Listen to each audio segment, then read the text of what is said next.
Welcome to our Empathy Circle with a panel of experts on empathy. This is a group of people that have worked extensively on the topic of empathy, written books and given talks, and just really committed to this exploring this topic.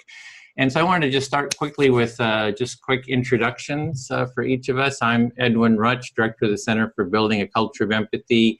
And for about 12 years, over 12 years, I've been working on the topic, interviewing hundreds of experts on the topic, doing all kinds of different empathy building projects, from empathy tents out in the public to training curriculum, workshops, etc. So, and if we can just go around and introduce ourselves, and also how people can connect with you. So for connecting with me, you can go to cultureofempathy.com and you can find out more about me, and there'll be information about each of the participants below. So next, would you introduce yourself, Jackie? I've got your book here. I'll hold that up while you're introducing yourself. So I'm Jackie Acho, and empathy was not my starting point. I did a PhD in chemistry at MIT, which is where it was not where I learned empathy. And then I took a left turn and went into business and sat in a corner office as a partner at an international consulting firm called McKinsey & Company. And that's not where I learned empathy. And I really came into it when I became a parent, and a parent, not a parent, but a parent. And had 2 children and started my own business. And I was still focused very much on strategy, growth, and innovation with clients. And what I came to realize is that empathy was the missing link to all of that. And so I dove into it. And the book that really broke things open for me was Simon Baron-Cohen, The Science of Evil on Empathy and the Origins of Cruelty, because he took this soft subject and made it solid. And once that happened, I really just kept going. And recently published this book, which really connects a lot of issues that, I think that we talk about as if they're disconnected, but if you really come down to the foundation of this currency of empathy that started to be apparent, then you see that they're all connected, and it proposes a new way to work and a new way to bring work and home together in particular. And how can people connect with you? Yep, JackieAcho.com, JackieAcho.com. Okay, great. And our next one, Minter, want to introduce yourself? This is your book. It certainly is. So I love it, Jackie, that you were talking about a parent, how things, words are something I enjoy. And I love the fact that you had this journey through less empathic areas, much like myself. So I'm 54. I live mostly in London and Paris, where I'm situated for this particular empathy circle. And my career, so I feel like I'm coming back to what I should be. So I studied trilingual literature at university, and I took women's studies as my minor. And then from that, I went to work in an investment bank where empathy is not the strongest characteristic. I did a couple of startups, and then I worked at L'Oreal for 16 years. Yeah. And I ended up running a company, one of their brands called Redken for 3.5 years. And then I ran Canada for several years. And then I was on the executive committee for a few years in Paris. And a culture that you would have thought should have empathy completely imbued within it, considering its audience, 90% basically purchased by women, and yet not the case. And so I've long been interested in the topic, but never really took the bull by the horn. So finally I came to it, and I don't know, I think the way it became apparent to me was after I became a parent, but well after. And it sort of struck me that in situations I haven't been enough empathic. And so by putting pen to paper about what is empathy, I was holding myself up to a higher standard that I want to be accountable to. And as far as finding me, I blog regularly and have a weekly podcast, which you can find on my site, minterdial.com. Twitter is where I hang out a lot at MDIAL, which in Spanish is like short for Mundial. So sometimes I come up under the world's moniker. And otherwise, I have written a few books. I've done a documentary film on the Second World War called The Lost Ring Home, which I dare say can bring out some emotions. It's on PBS around Memorial Day weekend regularly. And there's a book, and anyway, my last book is called Heartificial Empathy. Great. So what we want to do here is an empathy circle, which is a structured dialogue process based on mutual active listening. And I personally feel that, you know, after 12 years of, you know, exploring the theme of empathy, that this is the sort of the most effective sort of gateway practice to empathy. And so I wanted to hold a series of these empathy circles with experts on the topic using empathic listening, or this empathy circle process, because it really fosters mutual empathy and mutual understanding, and it's especially effective in conflict situations. So just a quick introduction. I hope you had a chance to, you know, just see how the instructions of how this process works. So in this process, one person will be the speaker. They will select the other person, you know, who they would like to speak to. And you'll have 5 minutes to talk about the topic, which is how might we build a more empathic culture in society, or whatever is alive for you. So if there's something else that you just have burning, you know, to want to talk about, just talk whatever is you have energy around. And you'll speak to the person, and that person will reflect back their understanding of what you're saying to the best of their ability. And the goal is really for you as a speaker to be heard to your satisfaction. So you really want to check, am I really being heard? If you're not feeling heard, you can, you know, say it again or say it in other words, and that person will reflect back until you feel heard to your satisfaction. And then once the 5 minutes is up, or you just don't have anything else to say, you can say, I feel fully heard. And that's a clue that then it's the listener's turn to become the speaker, and they will select another person to speak to. That person reflects back, and we just go around for the time allotted.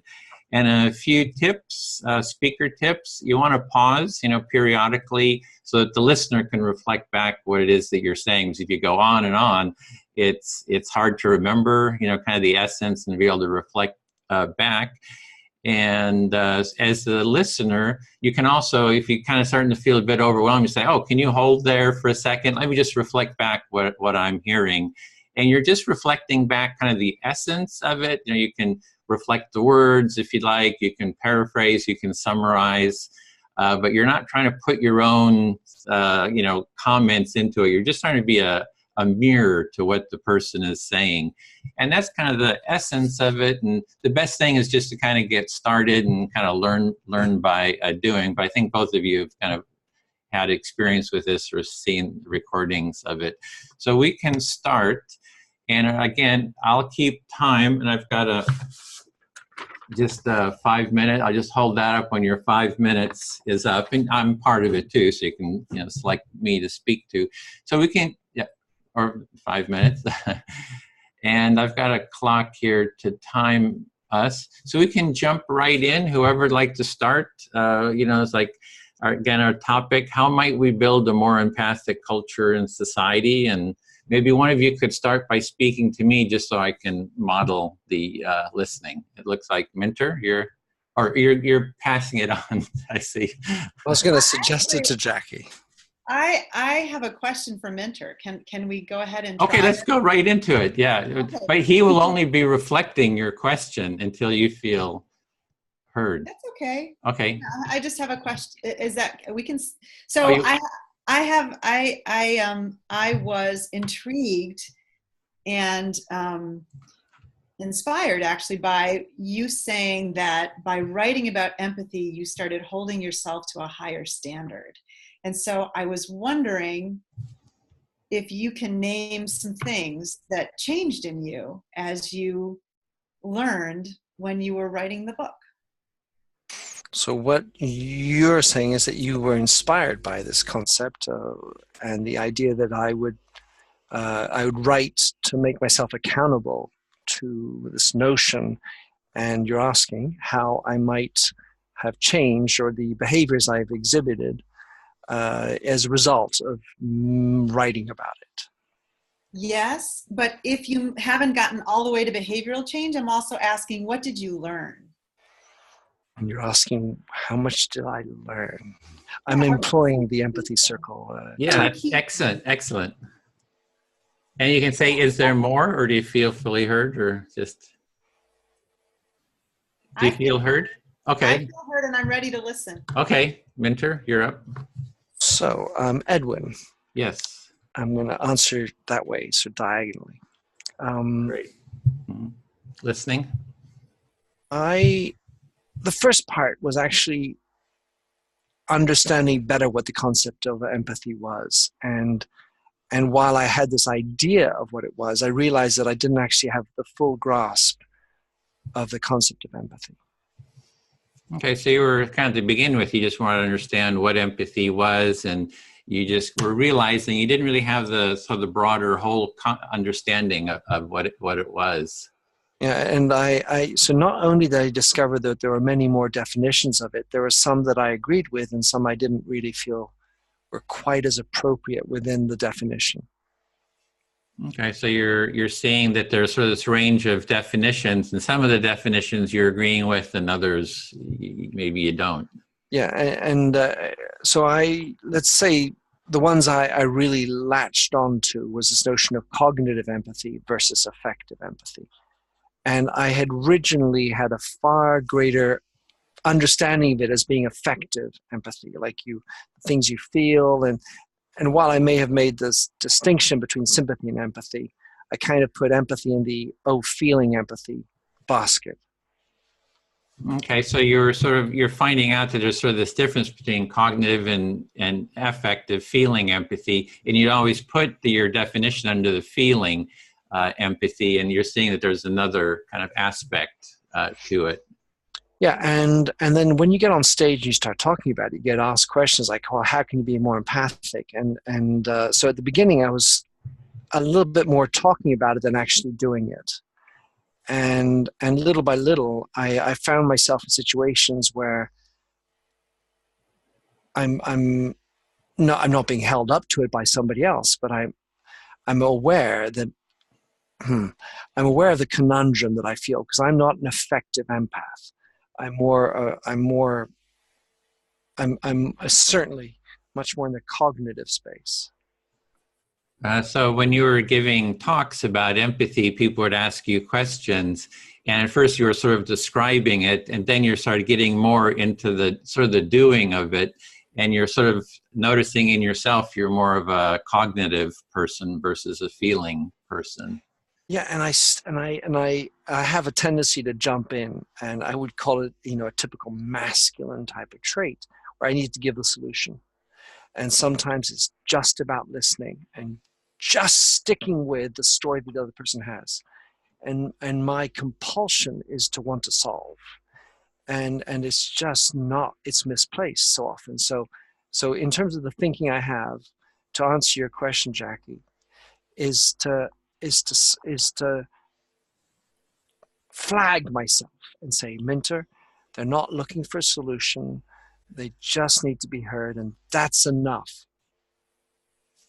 So you were noticing about your own personality that you have a tendency, if someone is saying something, to want to jump in right away and to kind of give solutions to the problems. And you've been sort of learning that maybe it's just more the listening to the person and not kind of jumping to solutions right away is what's needed. Yeah, and therefore it's about giving the other person the chance to land on their own conclusions. So it's like you're just giving sort of space for the other person to, discover their own solutions themselves. I think I'm fully listened to, Edwin. Okay, you had 1 minute left. I'll speak to Jackie.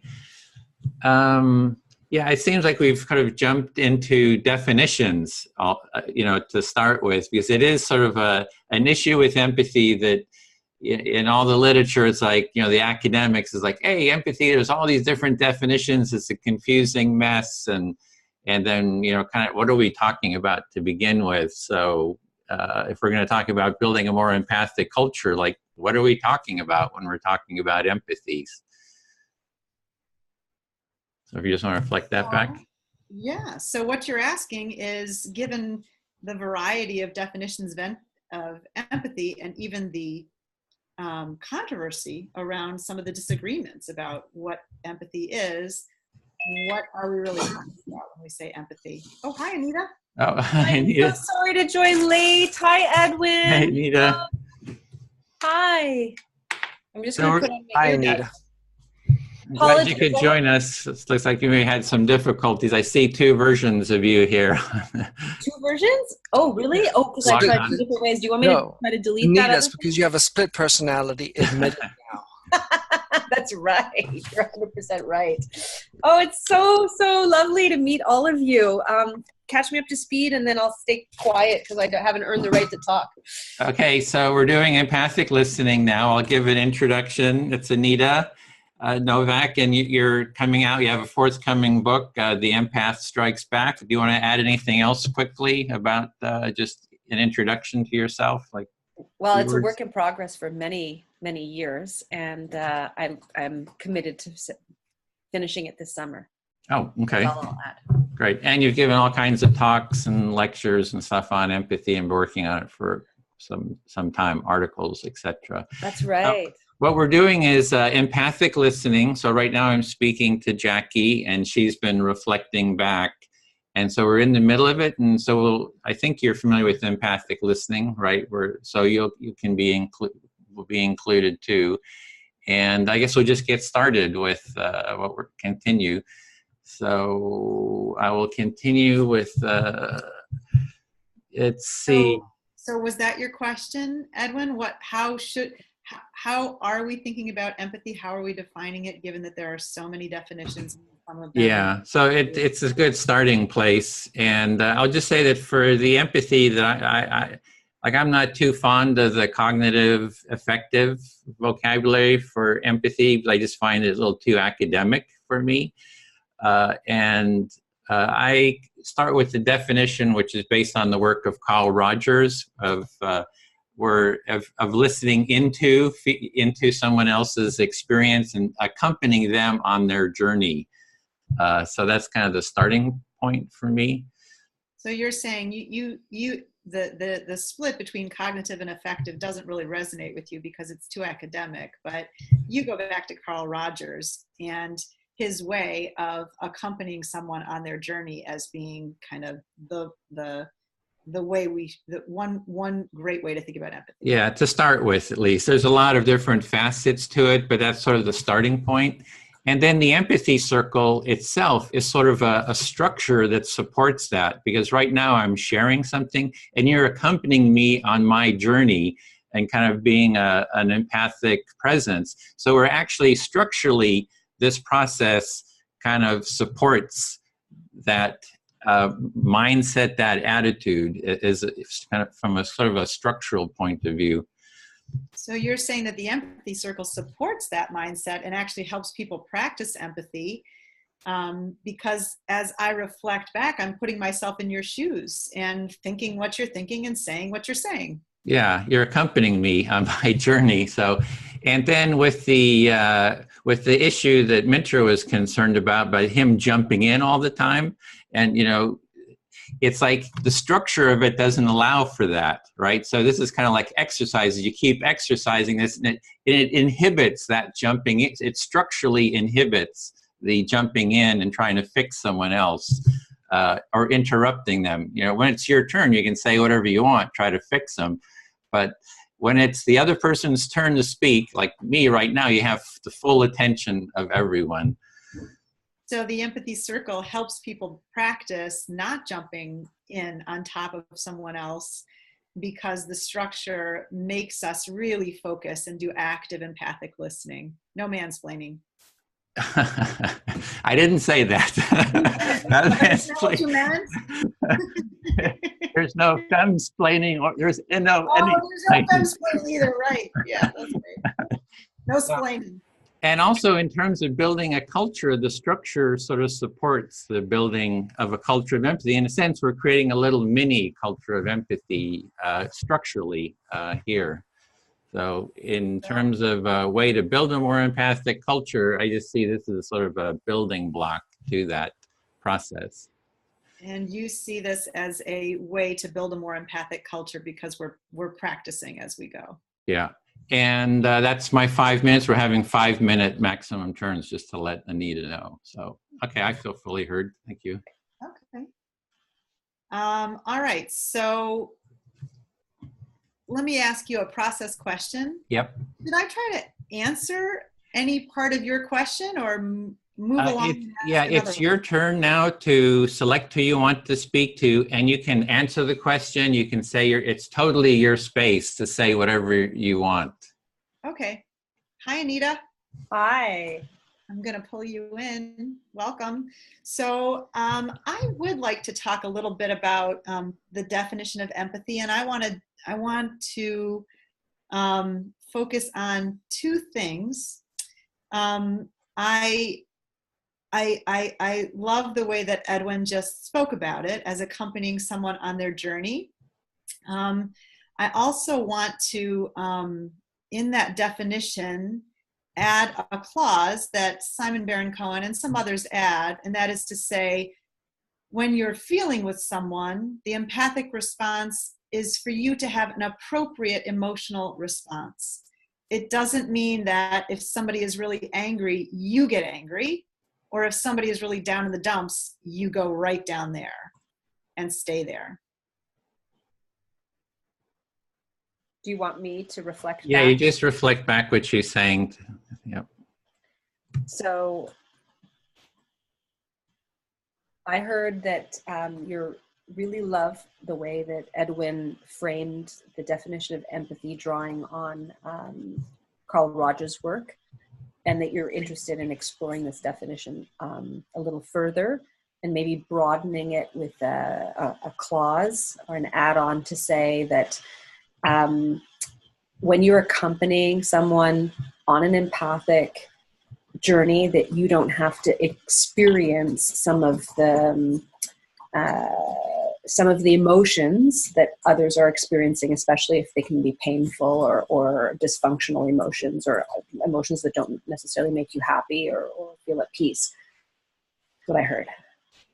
Yeah, and so I'd like to maybe go a little further and be clearer in what I say, and that is accompanying someone on their emotional journey, but having an appropriate emotional response to that person. So, there's an article going around, a new book coming out called The Dark Sides of Empathy, and I'm sure we've all paid attention to it, and Edwin and I talked a little bit about the empathy naysayers, like this author and Paul Bloom, who wrote Against Empathy. And to get all worked up and angry when someone else is angry takes you out of empathy. It puts you on your own trip. It's a reflection of your triggers. It's a reflection of it becomes selfish. So that's why I say having an appropriate emotional response is part of mature empathy. So what I heard is an appropriate emotional response when you're empathizing with someone means that you're intentionally fully present for what is being communicated without submitting to your own triggers and your own buttons being pushed. And that appropriate level of response is really gifting that space for the person to be fully expressive and kind of subduing, not repressing, but subduing what comes up. That was said even better than what I said. Thank you very much. You're hilarious. And then the one other area that I would go into is I really do like you, mentor. I really do, and maybe it's because I have certain academic qualities. I really do like this idea that there are different kinds of empathy in the cognitive and the affective. There's some imaginative activity that happens from a cognitive perspective, but then there's also these body feelings that we absorb when someone else has a strong feeling, if you are an empathic person. And you really value, not to contradict Edwin, but just to share your perspective, that you have an appreciation for both this capacity to empathize cognitively with perspective taking, and then also this capacity to empathize in sort of symbiosis emotionally. Yes, very much. And so part of the reason why I value that that description, that distinction, is because I think that part of what we get wrong as human beings is the conversation between those two. And maybe that's, maybe that's part of what is a little trippy about trying to separate them. And maybe that's part of what our issue has been as a society, but the conversation between the two, so that when you're having a body feeling about someone's emotion and you talk yourself out of it, that cognitive dissonance is part of what's made us sick. Part of what has caused the empathy deficit disorder that I wrote about. Okay, where can I read about what you've written about? 5 minutes or less? Do I reflect? So just finish the reflection, and then I was so intrigued that I wasn't listening with the right way. What I heard was that this distinction between affective and cognitive emotion is that when we have a feeling that shows up for us, that our intellectual capacities, our cerebral cortex kind of doing its work, will interpret, and sometimes that sort of disconnects us in a way. Kinda. What I'm saying, and I appreciate that you were intrigued, but what I'm saying is that sometimes we try to stuff the feeling. Sometimes we try to talk ourselves out of the feeling, and so the conversation is broken in the cognitive and the affective. And mature empathy requires that conversation to take place. Huh. Oh, I'm so fascinated. Edwin, where can we put a link, or can you send that on a note here somewhere? Where can I get your book? Or maybe on the chat? Yeah, anyway, that was the 5 minutes, so it's your turn to speak, and we'll put links in later. Okay. It's my turn to speak? Yeah, to select. Yeah, you want to maybe Minter? Or... Okay, I'll ask Minter. Yeah, hi, Minter. And this is on anything. On building how do we create a culture of empathy, or anything that's alive for you is the topic.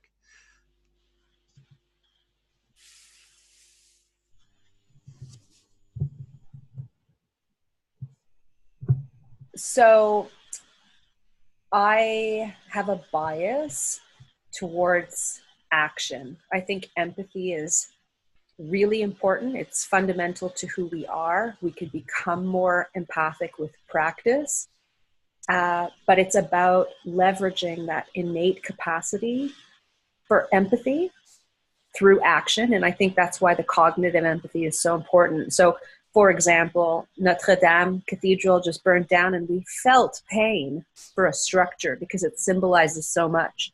And at the same time, there's backlash around, 600 million euros being raised in less than 24 hours. How can a building mean so much more to people when there are real people suffering, and all of that kind of conversation? And is that too long? Yeah, he just wants to reflect back. Okay. All right, so you are interested in the effects of empathy, of course, and you have a bias towards more cognitive empathy, and where you have a bias is more in the result of the empathy in terms of the action. And in that, if you look at the Notre Dame de Paris, which is located around about 1 mile from where I sit, You have the outpouring of hundreds of millions of dollars in action for an edifice, whereas in the world there are many other problems which could take, people problems where money could be attributed to otherwise. Right. And I'm also not a fan of Paul Bloom's work because he's not willing to look at the complexity of empathy. He's looking at it strictly from one perspective. But where there is an opportunity is for us to flex our heartfelt, empathic proclivities, but also intentionally be more empathic in our policies and be more empathic on a much broader macro level to fight climate change, to create a more just society without these strange distortions of 10 people owning the same amount of money as the bottom half of humanity. All right, so you take issue with Harold Bloom, who seems to have a more limited view of what is empathy, and you are interested in applying empathy to more specific areas in policy in particular that could include topics like climate change. So being more targeted in the way empathy is being used, and it's somehow finding solutions that don't rely on this limited group of people that have all the wealth, is what I was understanding. And I'm also discovering through my ongoing teaching that young people are yearning for human connection, especially as a result of all of the time they spend on their phones. And every opportunity that they have to take off their social masks and be given permission to express themselves vulnerably in a safe space, they just rise to the occasion and actually find it surprising how beautiful the experience can be.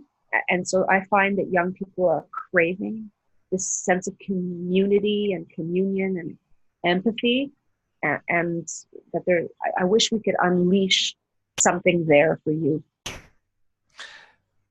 And for you, so what I was hearing was the notion that the younger people are craving empathy, and whenever opportunities arise, it becomes so apparent how wonderful the experience is, and wouldn't it be lovely if we had more of these experiences to manifest these opportunities and the power of empathy. I feel heard. Splendid. So, Jackie. Yes. I just want to say before, I had a little internet wobbly connection, which is why I disappeared. No. Sorry about that. So, yeah, I think we all come to these types of events or any meeting with biases. And the first part of, I think, of empathy is to have self-awareness about your biases. In the friction I would like to have on a tyranny of empathy, where empathy should be everywhere for everybody, I think that there's an awareness that one, well, at least as far as myself, I would like. Oh, Uh-oh, you have a little problems.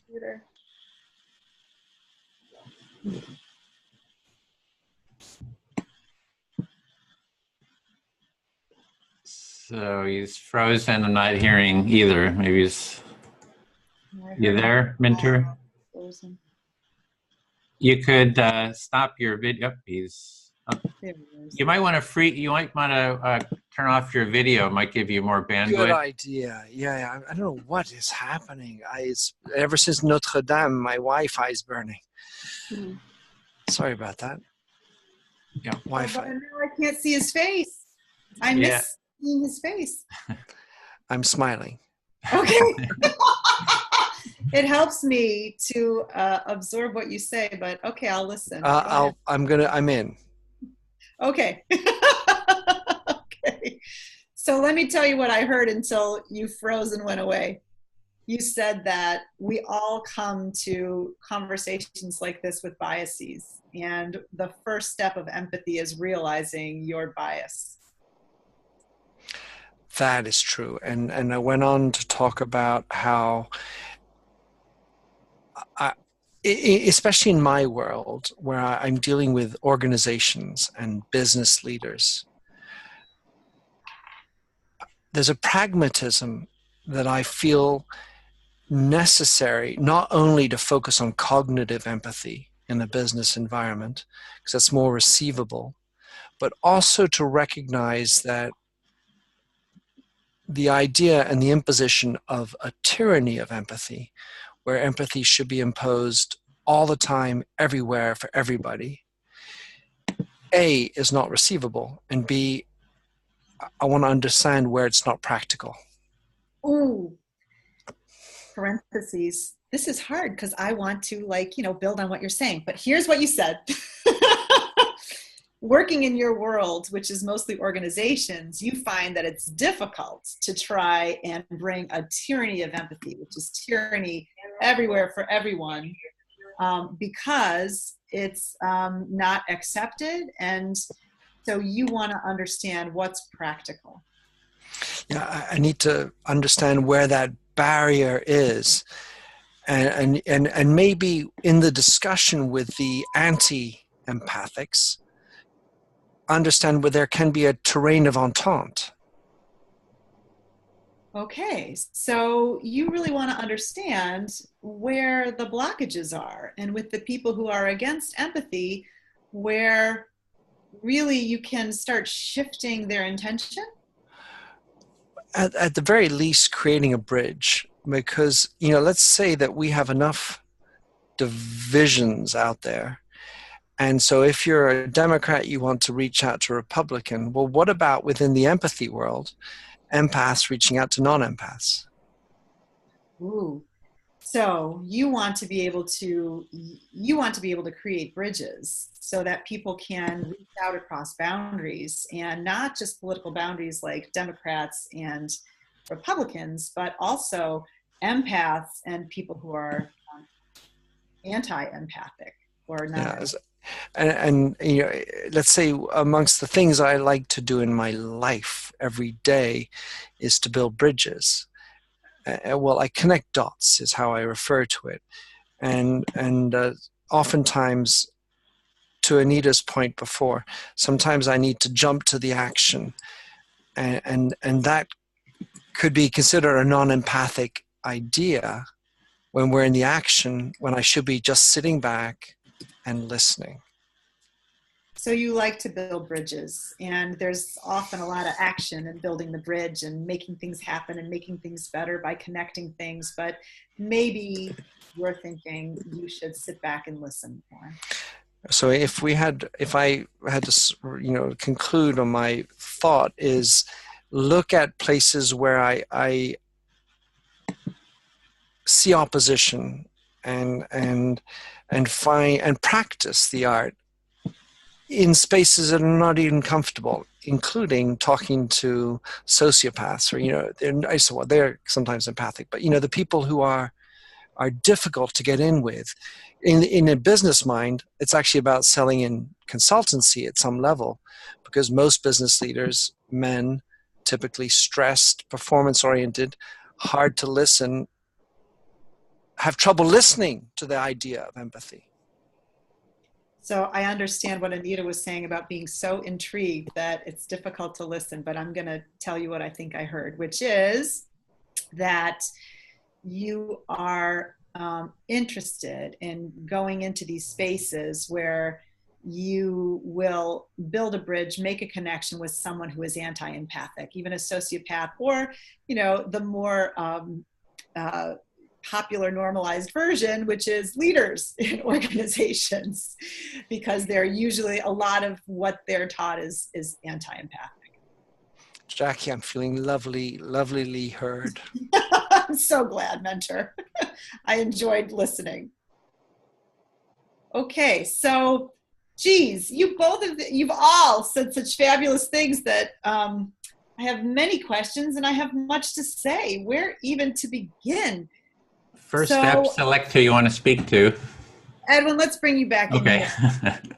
So you have a lot of things. You've been stimulated by what everyone is saying, and you have a lot of things to say. That's what I was hearing. So here's where I guess I'll start, and that is, so I work in organizations as well, like Mentor, and that's been my work for 25 years, and it's only in the last decade or so that I realized what a missing link empathy was. So like Mentor, you're working in organizations, and you're seeing that empathy was missing there. Right, and so I have a partner that I do the consulting work with. Her name is Monica Tanase Coles, and Monica and I have realized that you can't so much teach empathy as make space for it. So with the person you're working with in this environment, that you're seeing that you can't teach the empathy, but create sort of an environment or space for it to happen. And the reason for that is because so many organizational and business practices, well, most of them coming out of the business world, sap our humanity and thwart and block empathy. And you're just noticing that in sort of organizations and businesses that it actually blocks and suppresses, thwarts the empathy. Right. And we didn't used to see this as a problem. I even didn't used to see this as a problem because we were so focused on efficiency, like the Industrial Revolution efficiency and, better, faster, cheaper. So you didn't see that as a problem before. You were focused on the value of efficiency, not on the value of empathy. So you didn't even see that as a problem, that empathy isn't in companies.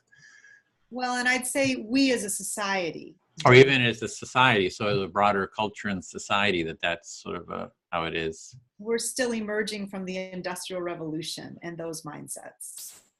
So these mindsets of efficiency is from the Industrial Revolution. Right, but as we move into the future and organizations have tried so hard to engage people and to innovate, this missing currency of empathy has cost them a lot. So is it that you're seeing the importance of empathy for innovation in businesses and in the culture, and by suppressing this, it's costing a lot because of the suppressed innovation?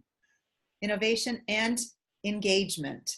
So, we all see the statistics that still 70% of people say they're disengaged in work, which is horrible for organizations. And it's terribly sad that 70% of people in their waking hours aren't engaged, much less joyful in what they're doing.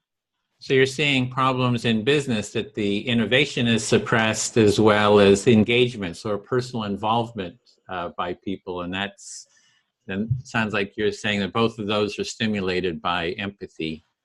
Right. And so part of the reason why innovation is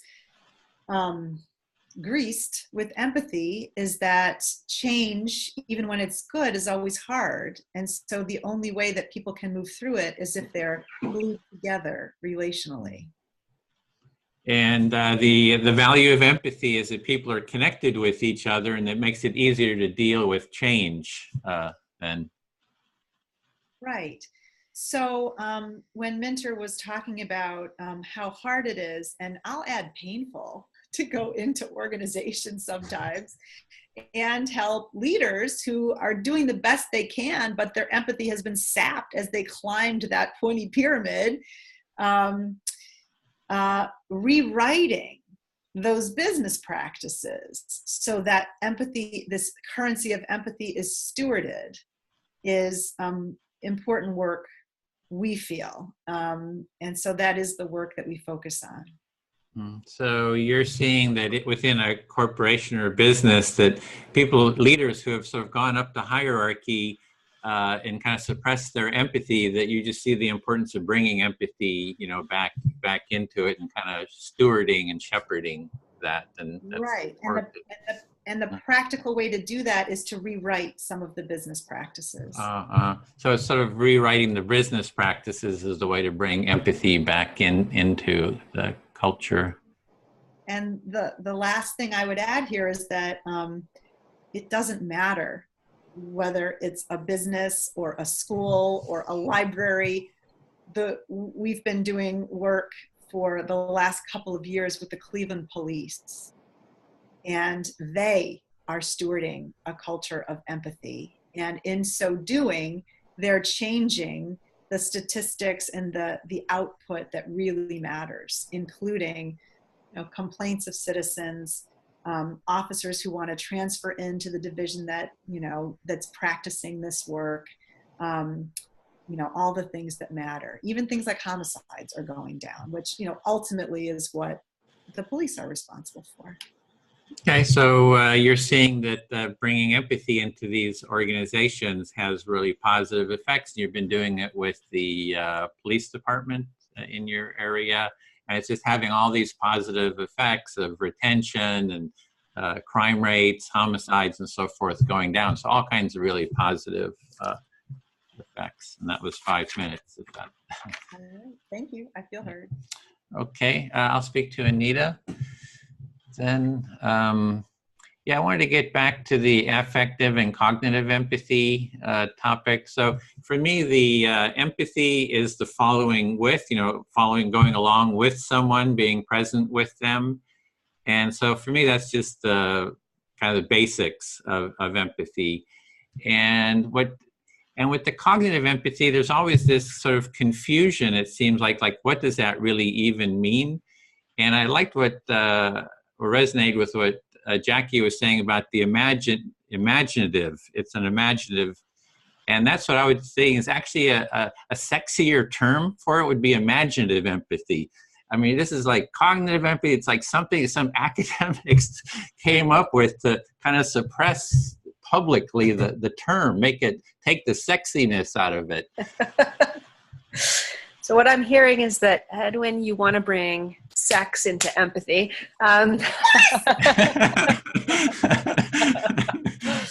No, you're coming back to this idea that there's this jargon around affective and cognitive empathy, and that this cognitive empathy sounds so elitist and dry, and that reframing it as imaginative empathy doesn't that do it so much more justice, and isn't that so much more alluring as a concept, and don't we kind of understand it more intuitively better, and you could get behind that? Yeah, and it's sort of what I've heard too is that the empathy is what creates innovation and creativity, right? And imagination, empathy, creativity, innovation. It's not like, hey, cognitive, we're going to analyze the living daylights out of everything and suck the energy out of it. So that's why I really dislike that term, cognitive empathy.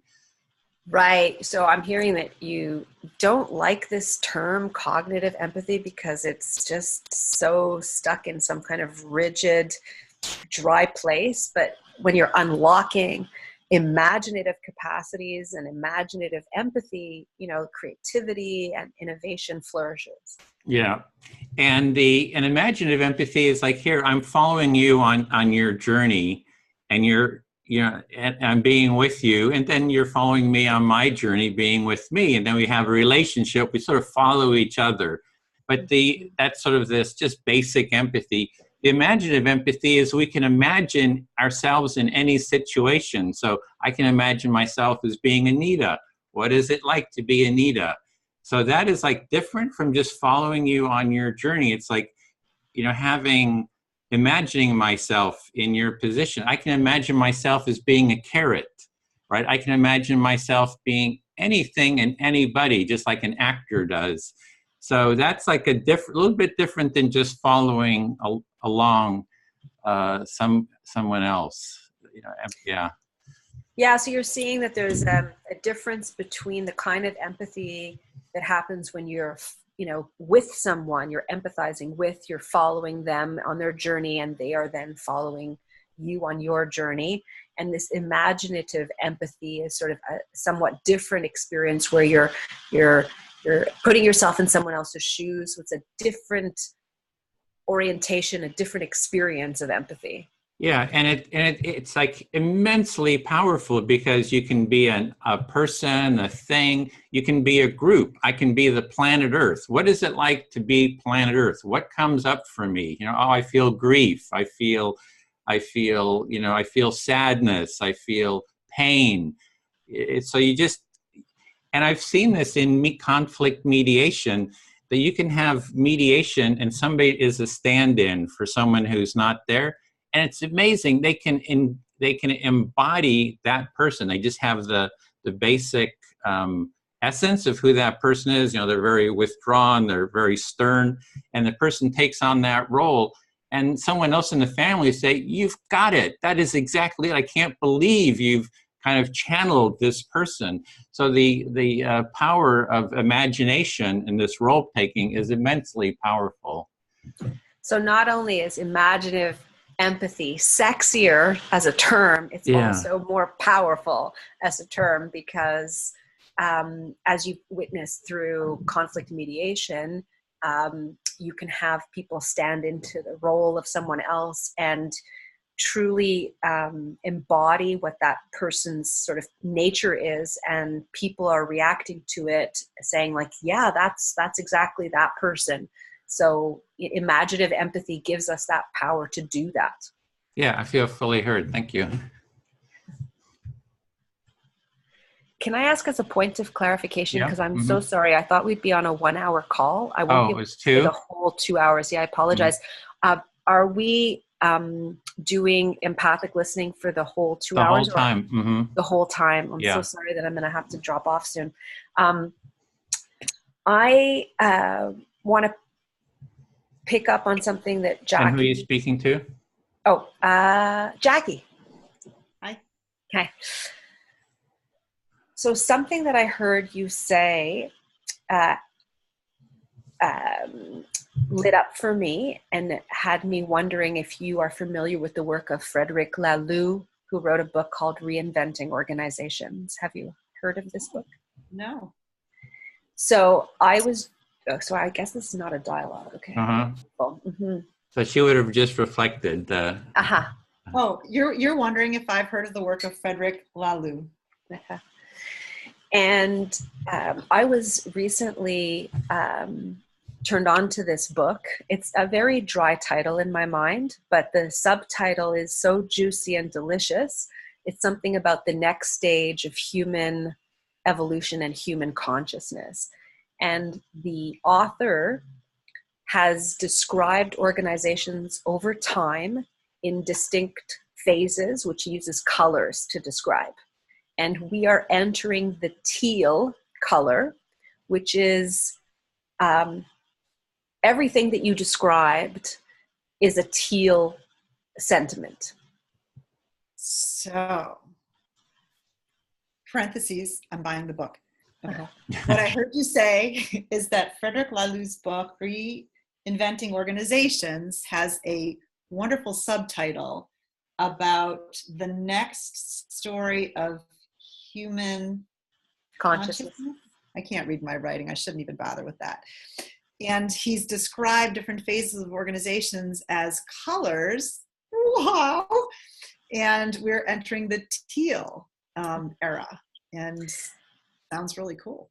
Yeah, and he's also kind of described how the evolution of those organizations is also appropriately mapped against the evolution of human beings, like our baby phase, and then our teenage phase, and our growing into adult phase. And it's a fascinating book, just a lovely intellectual read. But then you get to meet 12 organizations that work in teal. Some of them are for-profit, some of them are industrial even, some of them are in the nonprofit sector, some in education, around the world.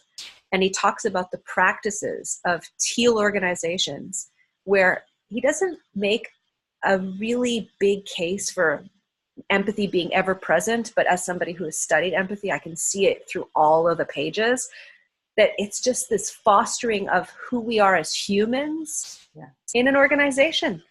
And that just brings us to like a different collaborative style, capacity.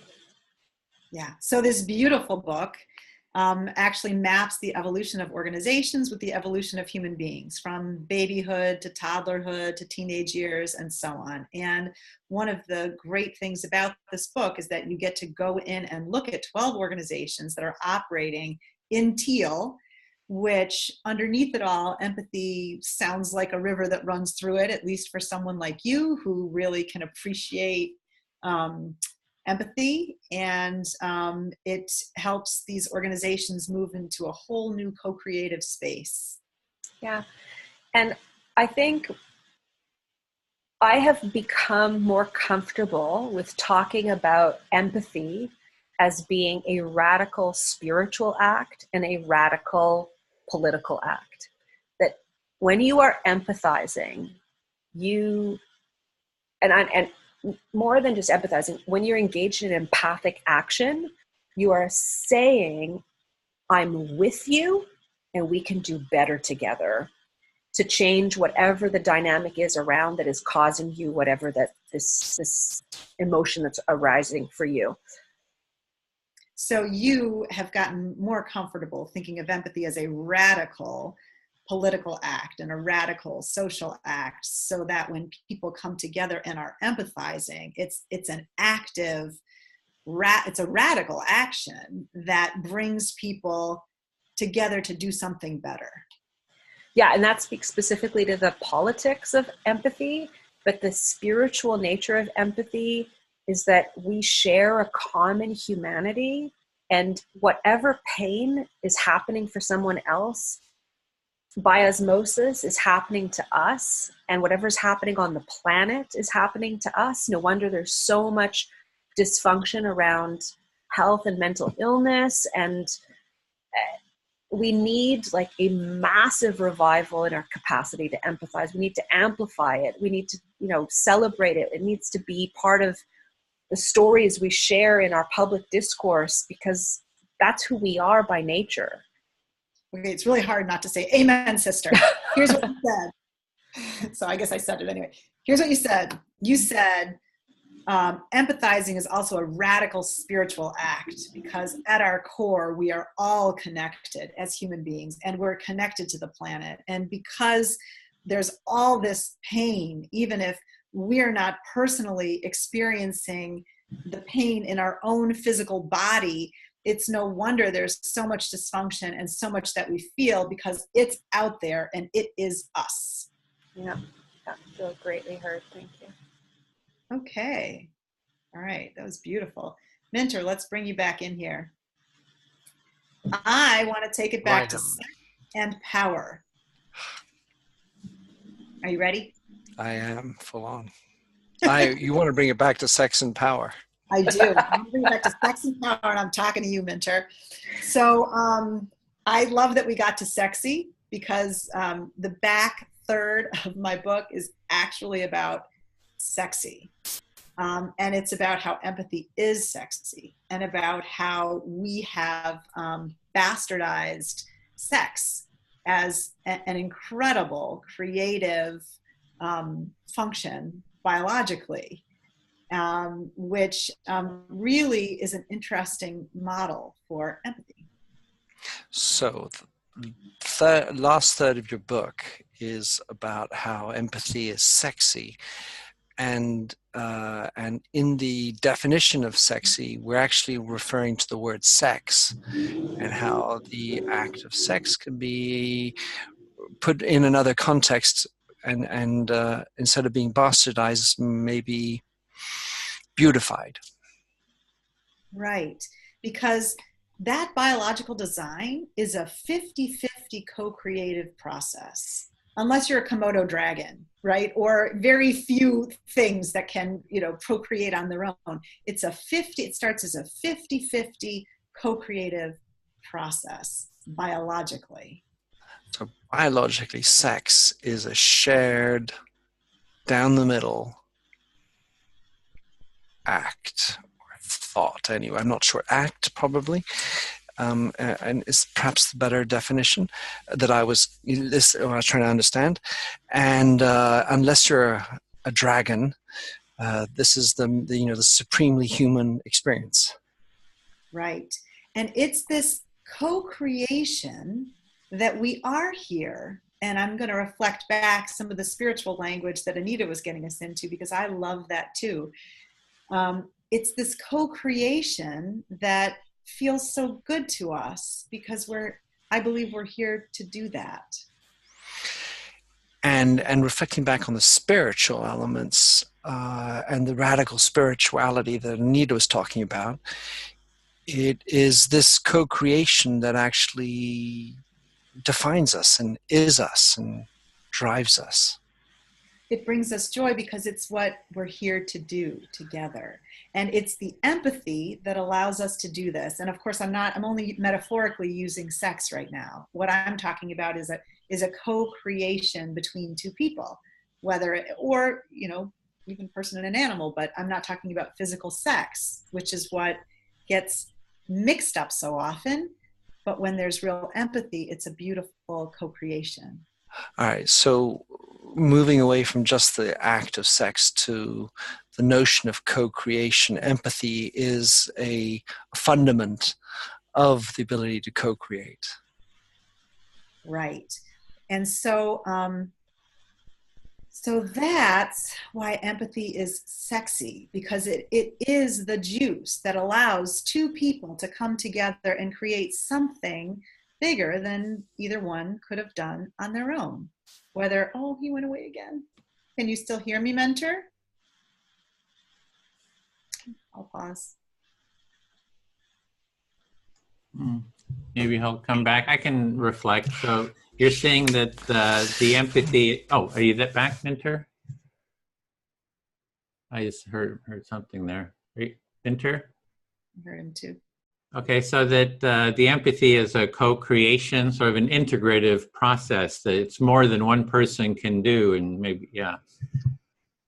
Right, and so, we've been so mixed up about sex as a society, and in the same way, we've been mixed up about co-creation between two people, that somehow, in a power differential, somebody telling somebody else what to do is the right way to live, when actually it's the biological design gives us more of a blueprint for how we're meant to be together. And it's supposed to be co-creative. Mm-hmm. So you're kind of comparing a power over, somebody telling you what to do with sort of a power with integrative co-creation, and that biologically the sort of a sexual relationship is sort of a biological example of that. So Hi. Yeah, talk about an unempathic, binary, bloody Wi-Fi computer connection. Scheisenstrasse. So sorry. I was doing the reflection, but you can Yeah. So I'll carry on by saying that I think the leader of the future is sexy, in that way, in the right way, in a co-creative way. And that we've been so mixed up about what sexy is, and I feel like the Me Too moment is actually shining a light on what's not sexy. And so what is sexy is starting to emerge, and that's co-creation. So the element that's sexy is this idea and this ability to co-create, and that the Me Too moment has put a light on what is not appropriate, what is not sexy. Let's say probably by extension what is not about co-creation. Right. And therefore, if we could focus more on the sexy side of things and that co-creativeness, that would be better for the world. Right. We have to take back or redefine the word sexy with empathy inside, and then it becomes about co-creation. And these teal organizations, I'm sure, are sexy in that they have a currency of empathy running all the way through them. And so that's why they're, operating in this future moment where we're headed. We're heading there. So by returning this notion of co-creation out and injecting empathy into it, we're going to be able to redefine sexy. And that those characteristics, presumably within the teal organization, if we can make more of that happen, we will progress a lot better. Right. And solving that issue around the mix-up about sex, which is why it's in the subtitle of my book, Healing Our Mix-Ups About Work, Home, and Sex, solves perhaps the most fundamental ism that will help break everything else open. So if we can understand better this notion of co-creation, we might be able to better understand the mix-up that we have about the word sex and what goes into that. And then we could therefore get rid of the worst or the biggest ism bias that is out there. Right. And by sex in that case, I mean gender. I'm done. And there we're talking about, well, I was going to say man and woman, but that's maybe not the appropriate answer, but depends on what world we're living in, but that's sex. Right. Thank you. I feel heard. All right. Sorry for the disconnection. So Anita, I don't know if you have time for one more session. Where do you go? I'll go one round with you for sure. All right. So I was reflecting on the various conversations, and one of the things I observed was that, for example, Anita, you listen with your full body. And when you speak back, you're more full body than I am. I'm sort of a little bit more reserved in my body. And I'm just thinking about the different ways we could explain empathy. From affective and cognitive, we talked about imaginative. And I was wondering about sort of whole body or holistic empathy. So one of your observations is when I was talking and listening, that I tend to engage my whole body, and that you, by comparison, might be a little bit more reserved. In fact, you folded your arms when you said that. And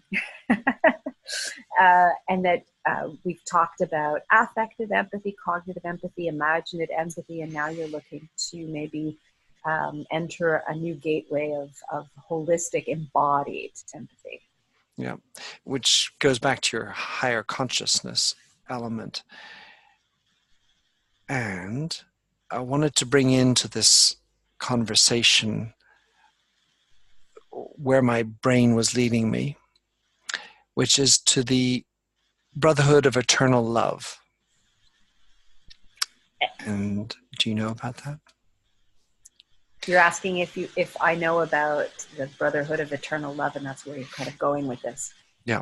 So, Jackie, you're smiling. I'm thinking you've heard of it. I don't know. So because we've been talking about sex, we've been talking about sexy, and consciousness, and for having experimented an enormous amount in my life with psychedelics, I think of consciousness when I think of psychedelics, and then I think of the power of a drug like LSD when we're trying to make the world a better place. So you've expressed that you have experience with psychedelic drugs, and as a result of that, it has illuminated for you this question of how could those experiences, such as being on LSD or other drugs, amplify our capacity to empathize. Right. And so the Brotherhood of Eternal Love, which came out of LA in the late 60s, had two awakenings.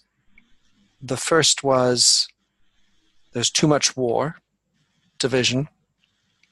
And the second is when I take LSD, I don't want to go to war. So this organization that came out of LA in the late 60s or early 70s had two revelations. And the first was there's too much strife and war and division on the planet. And the second revelation was when I'm stoned on LSD, the last thing on my mind is violence. So it makes me think of the magic pill of empathy. And I think of it in this consciousness area where when you become one with everybody around you, and while that might be illusory under the effects of the hallucinogen, having done it, I feel it's something I'm able to bring back into my sober self. So you have had the experience of being in oneness with a group of people thanks to the hallucinogenic effects of drugs. When you're lucid and not high, you still have memories that you can tap into that actually inform your thinking around this oneness consciousness and empathy. And so while I have that spirituality with your prior thoughts, Anita, I want to bring up one last thought, which is that something you mentioned before, Edwin, which is being able to be the actor that incarnates or is able to adjust to whomever, and how you could quickly be determined as a chameleon, and the question becomes, who are you? If you're always changing for everybody else. Mm-hmm. So I guess a big question you're asking yourself is, if we have the capacity to take someone else's positionality and really step into someone else's shoes with the full toolbox of empathy, and you can do that in many places often, what does that mean for your own self? Are you losing yourself because you're taking on this chameleon-like dynamic or characteristic? Yeah, I feel heard. Thank you, Anita.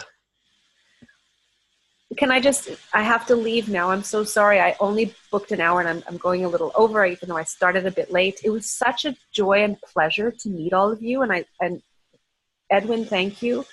And this was my first empathy circle, and my mind is being blown by how fascinating an experience it is. And I promise to be in touch with you guys by email. So thank you. To be continued. I just love hanging with you. And your language is so beautiful. Can't wait for your book. Keep on, Anita.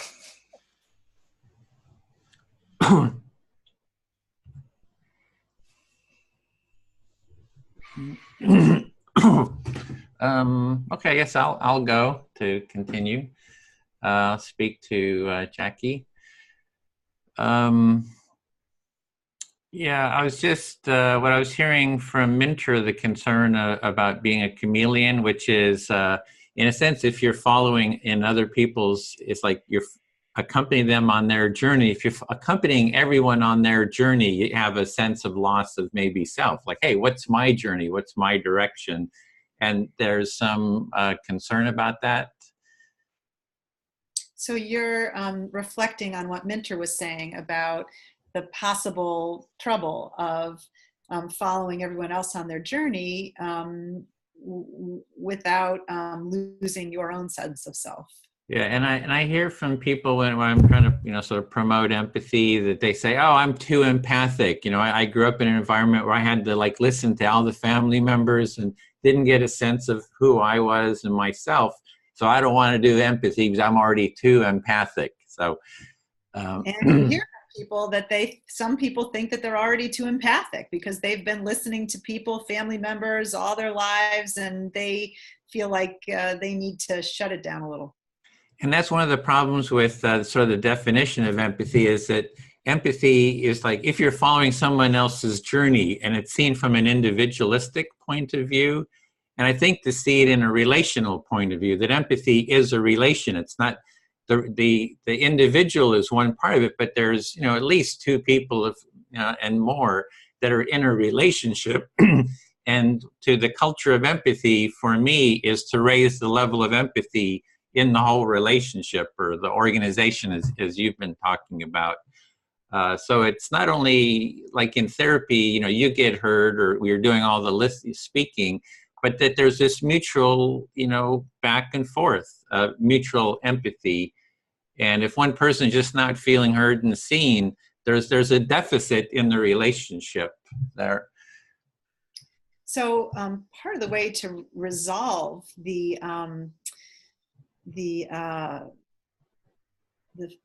trouble of one person feeling like they're always empathizing with someone else and not feeling heard or seen themselves is that real mature empathy is a two-way thing. And that so the people who have been talking to you about how I'm too empathic, I got to shut it down, what they've been experiencing wasn't actually true empathy. Yeah, and even more than two-way, it's a relationship. Like here, there's 3 of us or 4 of us, 10 of us.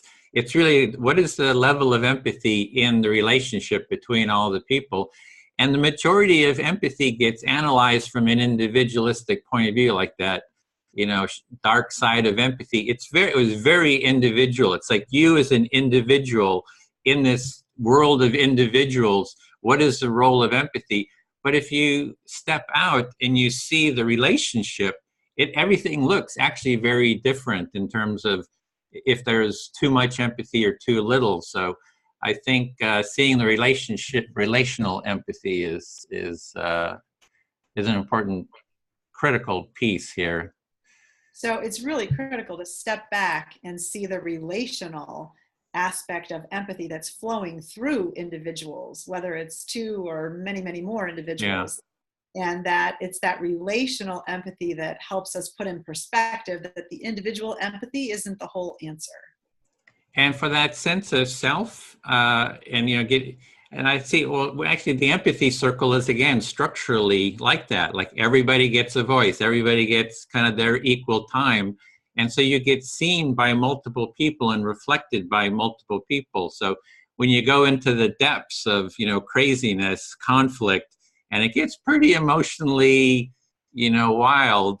And it's this multiple points of empathy from different people that I find from myself gives me an orientation, because I'm like doing these mediations and it's like all hell is breaking loose. But it's multiple points of empathy that creates a sense of self and sort of an orientation to sort of navigate kind of the craziness of what can be sort of the craziness, of life and feelings. So the empathy circle and looking at empathy as this relational, I like to use the word currency, a relational current that runs through, helps you orient yourself and your own reactions, because in something like an empathy circle, you're getting, you're seeing and hearing from so many people, and you're absorbing the empathy, or you're absorbing with empathy, and you're absorbing empathy from all of these people. And so it sort of builds a relational currency that helps move through even when all hell breaks loose. Yeah. And the other point is that there was something about what Anita was talking about, action. And I think that the empathy itself is one of the most active things you can do. That there's always this sense that we got to lick stamps, we got to build something, and that's what action is. But actually, the empathy is totally undervalued as perhaps one of the greatest forms of action that we can do. So I wanted to give a plug for that in terms of action. So empathy is undervalued as one of the greatest and most powerful actions we can take when we think we need to do, like, yeah, or, go send kids out selling popcorn or whatever. Right. Empathizing is actually one of the most important things and most powerful things we can do. Yeah, I feel heard. Okay, and we good. Minter, I don't know if he's still there. His connection periodically seems to drop. He'll come back. He'll come back.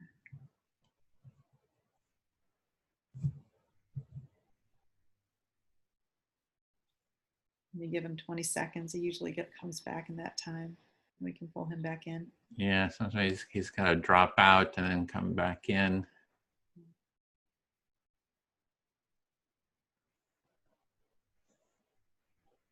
Microphone off. You there, Minter? I am. Oh. I don't know what this is not a happy situation for my wife. I'm so sorry. Oh, I'm sorry. Well, And video. We've been paused. You haven't missed a thing. Well, the good news is sometimes you get to you don't miss you miss the first one, but you get the recap. You're right. That's right. That's a good thing about this. All right. So it's my turn now, and I'm going to speak to you, Minter. And I want to reflect something Edwin said, and then I want to parlay it into something you brought up at the very beginning in your introduction. So Edwin, I agree with you that empathy is one of the most powerful actions we can take. And I actually think that affective empathy, which we haven't made time and space for, is a superpower. And it's a superpower of the future. And it's actually a superpower of people who think they want to lead.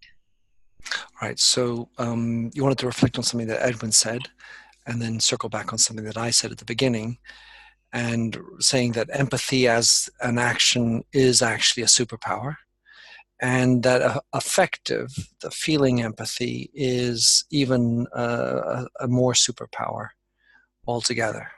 Right. And I also would like to say that I like this renaming of cognitive empathy to imaginative empathy. And I think you were heading towards renaming affective empathy, which also is like so boring, to something better like whole body or maybe body to body empathy. So you were liking the renaming of cognitive empathy to imaginative empathy that Edwin had talked about. And we're looking at affective empathy, and we maybe go towards a more whole body type of empathy, holistically, possibly. And this brings me to something you brought up in the beginning, which is parenting.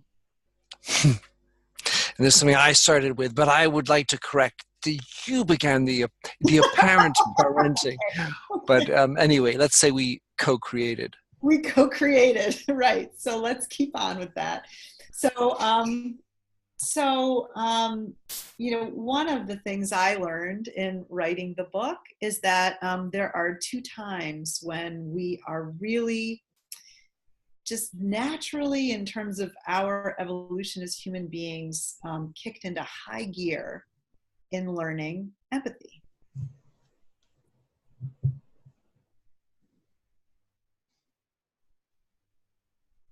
He's frozen. Yep. Frozen. Oh. You there, Minter?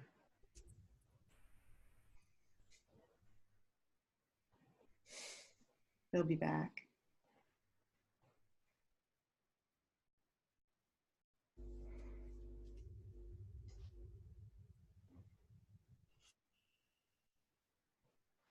A lot of editing for you. There's no editing. It's too much work to edit all that out. So we just put it up as is. Okay. I could reflect. So it's. I just got the naturally in love, and then I had this big smile on my face, and then I got turned off. What is this? Oh, there you are. 2 times we were naturally in love, and I want to sort of throw this computer out the window. Oh. You're not supposed to reflect back on me. I'm just telling you what I'm feeling. Yeah, hearing a little bit of feeling some frustration.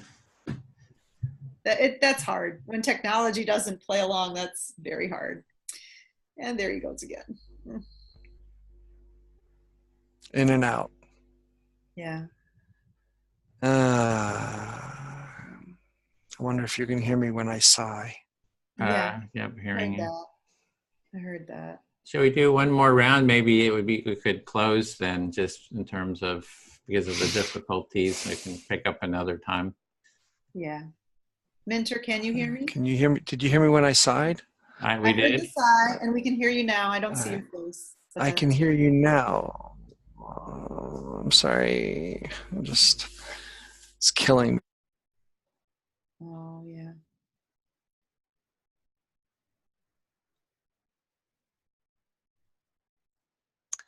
It's killing me. So sorry, you guys. Right. This is hardly any way to have a conversation. It's like when you do a WhatsApp with somebody and it cuts off, you you have to cut again, and how are you supposed to keep the conversation going? Not easy. Well, I've got the anchor point. So there are 2 times when we're really just accelerating in building our capacity for empathy was the last thing I said. So there are 2 times when you can accelerate your ability to be empathic. Right. And so here are the 2 times that I learned about. And of course you can learn empathy in so many ways. But there's 2, there's one that we all have in common, which is when we're babies. When So we're infants. First of them is when you're a baby. Right. And part of the reason why this is a body-to-body empathy is that this is before babies have words. So they don't have the capacity for imaginative empathy yet. So this is about body-to-body empathy. And since they don't even have words, that's where the empathy can happen naturally. Right. So all of us were babies. And hopefully in our communication body-to-body with our parents, our caregivers, we got what we needed, in which case that sort of empathic conversation felt natural and whole and didn't start creating blockages from the very beginning. So since we're all babies, we hopefully have all had this opportunity to have that body-to-body experience, and we should tap into that. Well, I didn't even say that yet. But I was going to... I agree with you. I agree with you. Because we've all been babies, it is something we can tap into. Yes, for sure. Unfortunately, you agree with what I said.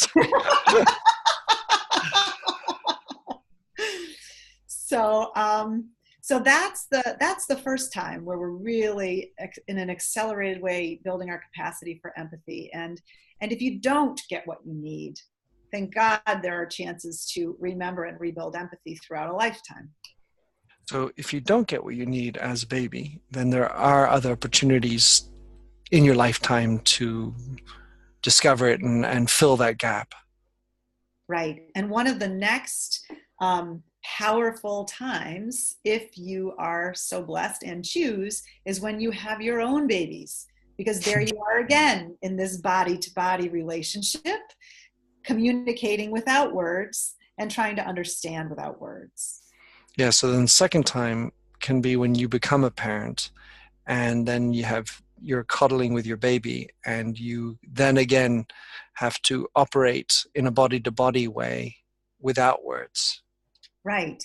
And so I was very excited when research in the last, I think it was about 4 years ago it started, because I spoke about it, started proving that parenting grows empathy in the brain. Using functional magnetic resonance imagery, they can see parenting, they can see the effects of parents interacting with their babies and growing their empathic capacity neuroscientifically, as if grandmothers needed that proof. Grandmothers, also mothers.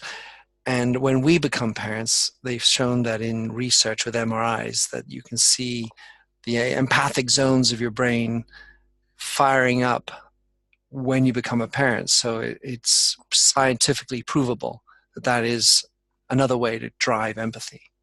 Yes. And so one of the saddest ways that organizations sap empathy is that they actually make it very difficult to integrate and balance work and home.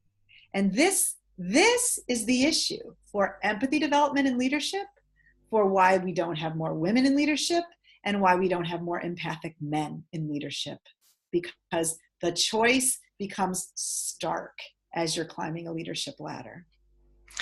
So in business, what you see is a separation between that which is personal in the home and work, which is professional.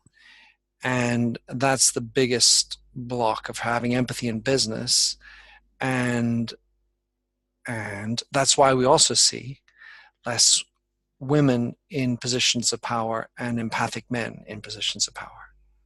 Right. And so if we can integrate work and home in a way that helps people, makes space and time for people to remember empathy with children, with aging parents, with anyone that they can hands-on care for, that will grow empathy even more than cognitive empathy training in my view.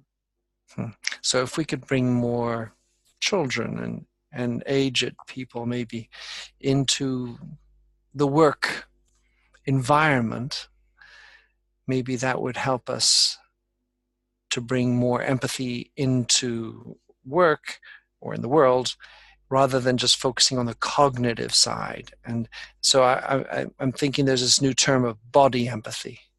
Perhaps. So I want to clarify that what I'm talking about is not bringing children into the workplace, but leaving people with time to take care of children and aging parents, because then those people are growing their affective empathy. Research has proven it, and they're going to bring all that superpower back into the workplace. And the reason that that is so important is I believe empathy is a contact sport. All right.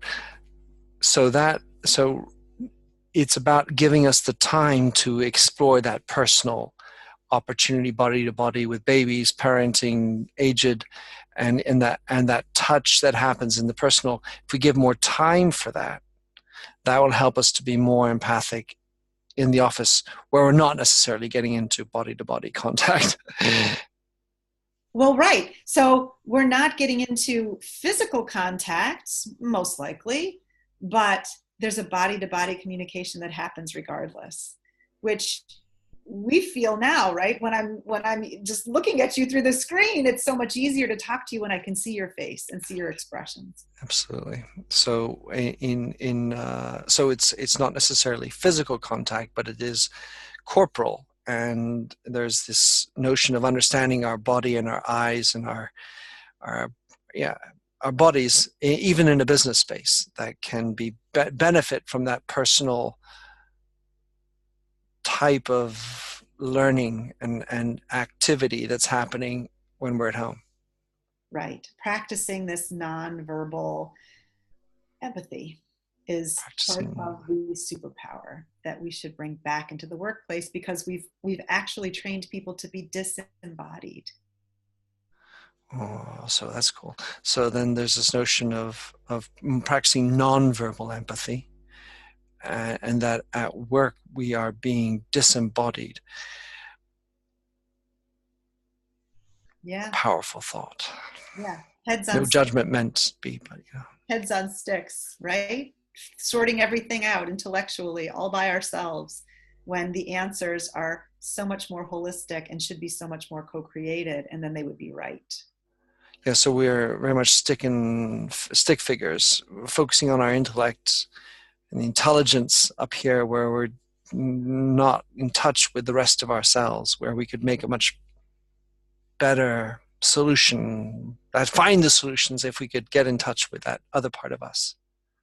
Right, and in communication with other people, because it only is in these inclusive, co-creative solutions that the answers are right. Part of the issue is that we haven't included everybody, and that's why we're steering off a cliff.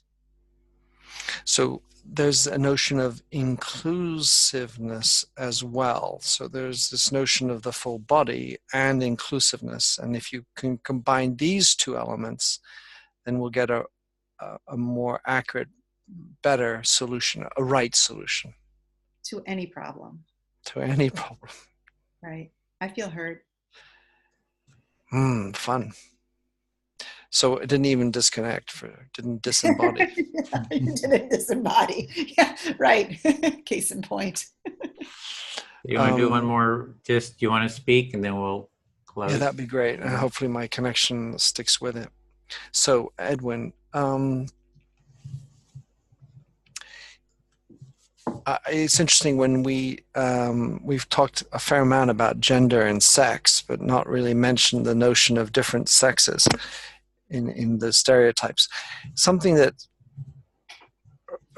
constantly comes up for me is digital transformation. It's something I work with a lot, and the natural conclusion of that is that companies are beginning to say, well, we should be focused on the customer. and we get into conversations of being human-centric despite being in a digital world. So you're seeing that companies are talking about being human-centered, even though we're moving into this digital world, maybe not talking about that. Well, of course, they're talking, not necessarily acting, but that's what they talk about. And then the necessary conclusion of being focused on the customer is actually being focused on the employee. So by talking about being customer focused, it's really about focusing on the employee. Yeah, and that's because of the so many more touch points between the customer and the employee, so that the experience of the product is no longer just the shampoo you put on your hair, but it's the person who delivered it, the person who designed it. And that's, I'm sure, my daughter calling, my wife. So we have to be more employee-centric. And I like the fact that EMP is the beginning of employee and empathy. And if we could, I'm sure it's not the same root, but if we could make more empathy in organizations, it does become an obviousness in making customer-centric digital transformation.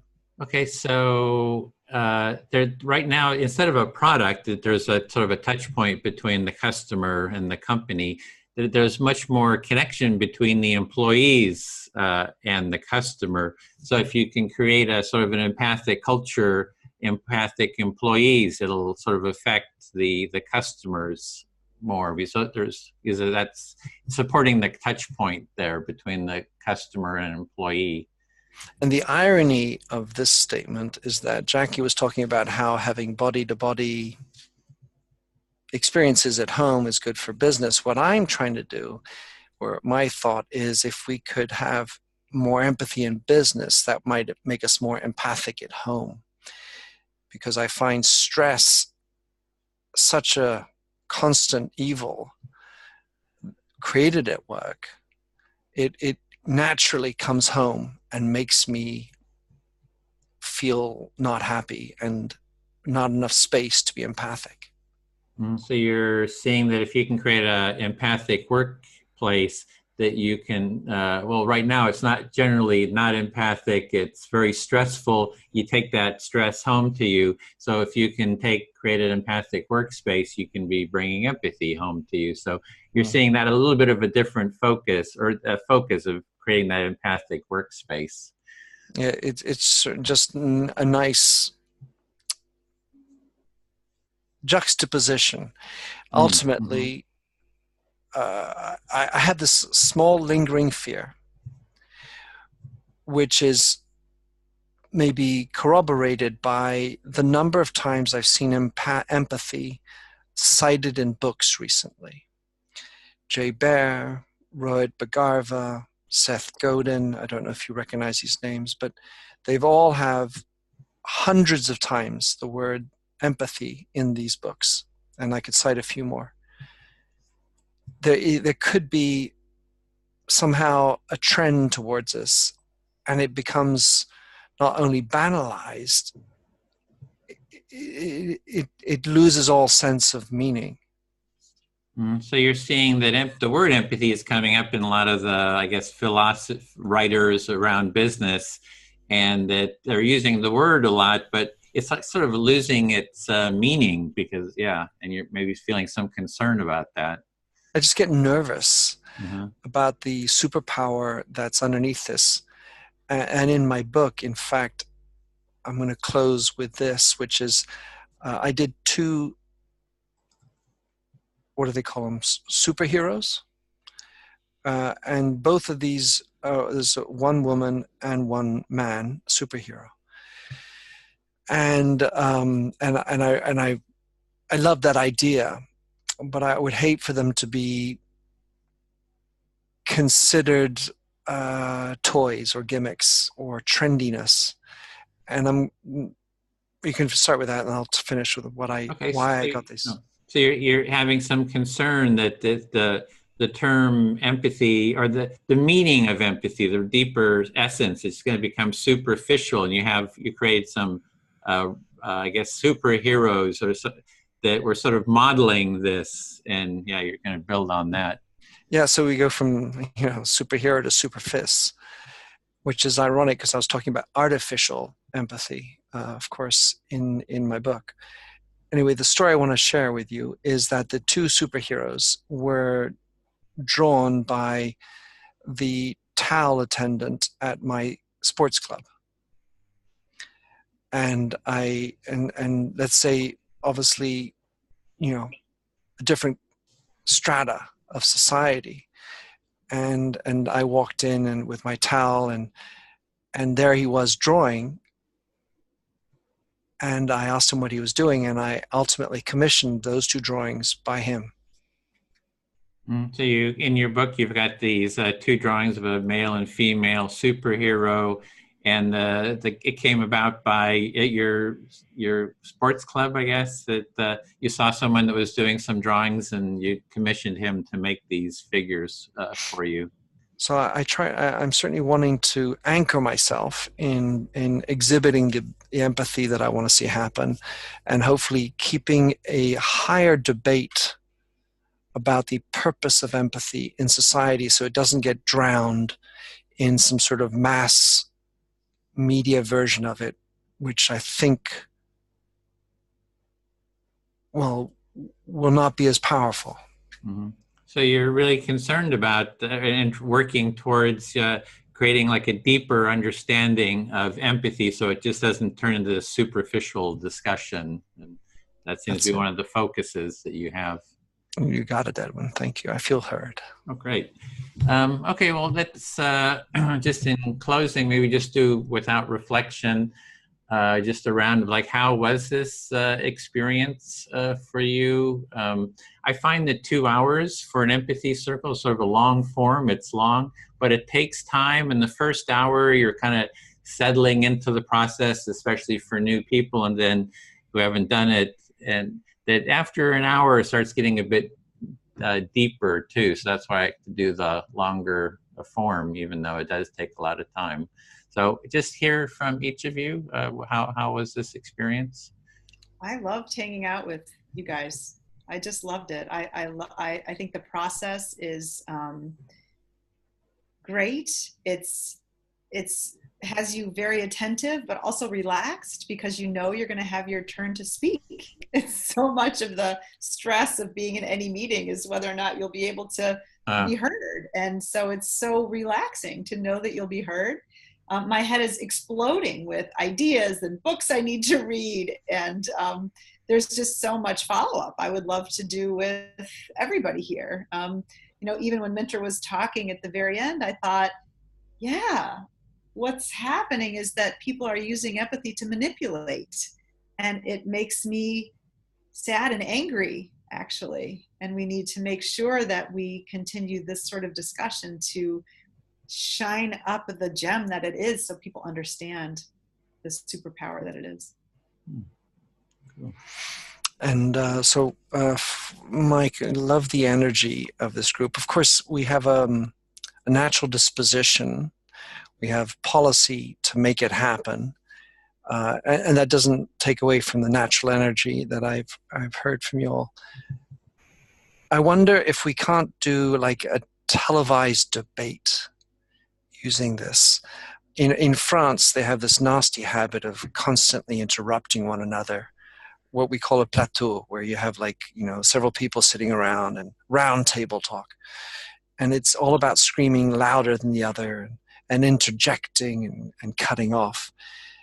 And we should even think about making Circle of Empathy as more of a format for modeling the behavior we could actually do on television, where we could, I think it would be really interesting to do. Anyway, that's my thought. I think for the American presidential election, you ought to get it going, Edwin. Yeah, I am working at it. I thoroughly agree. I did a empathy circle with our candidates running for the Assembly District in California, 11 candidates. So we're trying to scale up. Have talked with my congressman, Mark DeSaulnier. He was interested. So we do want to scale this up, and So working at, and these circles, I see this basic framework as sort of a building block, you know, to moving the empathy movement forward, I guess. And so having more of these circles, so you're welcome, you're invited to take part in more. And there's a whole group of people that I'd like to invite, and I think there's 4 or 5 others already who wanted to take part, but didn't, you know, we had sort of short notice. So this is just the first of many of these empathy circles. So I was just going to, 2 more comments. One is that it was interesting to do this a second time, and to do it a second time that was 2 hours. This first time was just 1 hour. And that I can feel how it's easier for me. Maybe the first time I was a little bit nervous, a little bit awkward, and that was cool. And the second one is, what about if we all took LSD at the same time? That is intriguing. Now, my mother's a substance abuse therapist, so not gonna happen over here. Well, all right. I'm so intrigued. Maybe I'll do special yoga breathing to try and approximate. That's right. We can all do the breath of fire, you know. Yes, exactly. That's it, right. Okay, well, thank you very much for taking part, and I'll post this in a couple days, and you know, we can talk about taking part in some other ones, have other participants, you know, mix it up or do it the same group too, and you know, we'll connect on via email to organize that. Bonne nuit de Paris.